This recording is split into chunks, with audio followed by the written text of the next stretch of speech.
when he read them parts of his books that had made an impression on him, or when he would tell them of the loneliness or the happiness of a shepherd in the fields. Sometimes he would comment to them on the things he had seen in the villages they passed.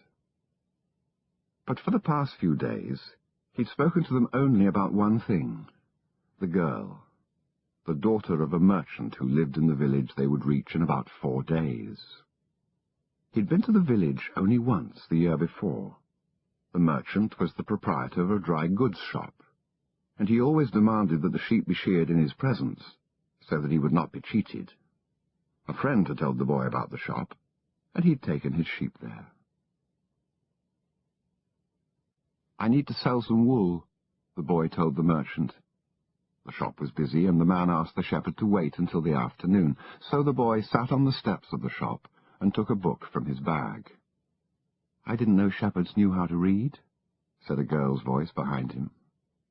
The girl was typical of the region of Andalusia, with flowing black hair and eyes that vaguely recalled the Moorish conquerors.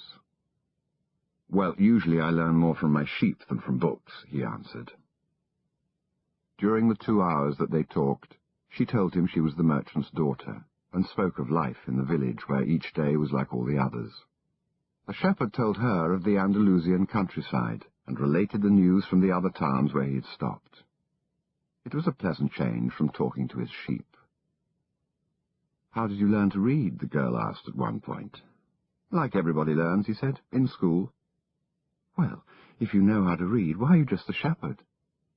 The boy mumbled an answer that allowed him to avoid responding to her question. He was sure the girl would never understand.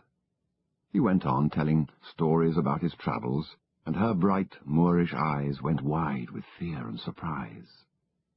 As the time passed, the boy found himself wishing that the day would never end, that her father would stay busy and keep him waiting for 3 days. He recognized that he was feeling something he had never experienced before, the desire to live in one place forever. With the girl with the raven hair, his days would never be the same again. But finally the merchant appeared, and asked the boy to shear 4 sheep. He paid for the wool, and asked the shepherd to come back the following year. And now it was only 4 days before he would be back in that same village. He was excited, and at the same time uneasy.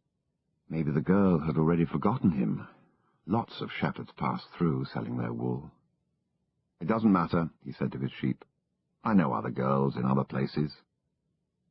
But in his heart he knew that it did matter. And he knew that shepherds, like seamen and like travelling salesmen, always found a town where there was someone who could make them forget the joys of carefree wandering.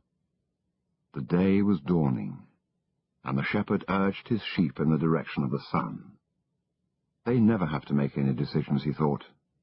"Maybe that's why they always stay close to me."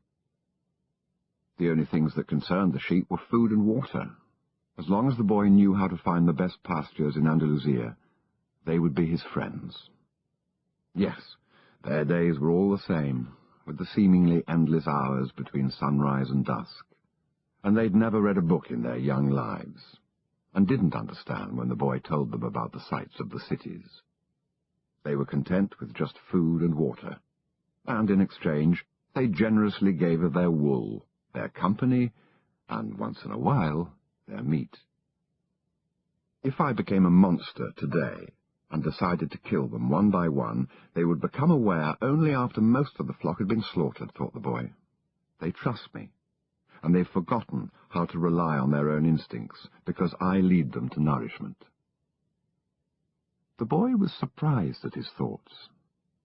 Maybe the church, with the sycamore growing from within, had been haunted. It had caused him to have the same dream for a second time, and it was causing him to feel anger towards his faithful companions. He drank a bit from the wine that remained from his dinner of the night before, and he gathered his jacket closer to his body.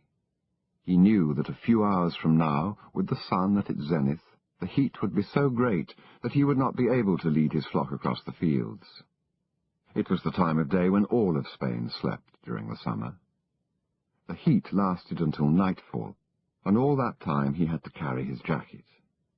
But when he thought to complain about the burden of its weight, he remembered that because he had the jacket, he had withstood the cold of the dawn. We have to be prepared for change, he thought, and he was grateful for the jacket's weight and warmth.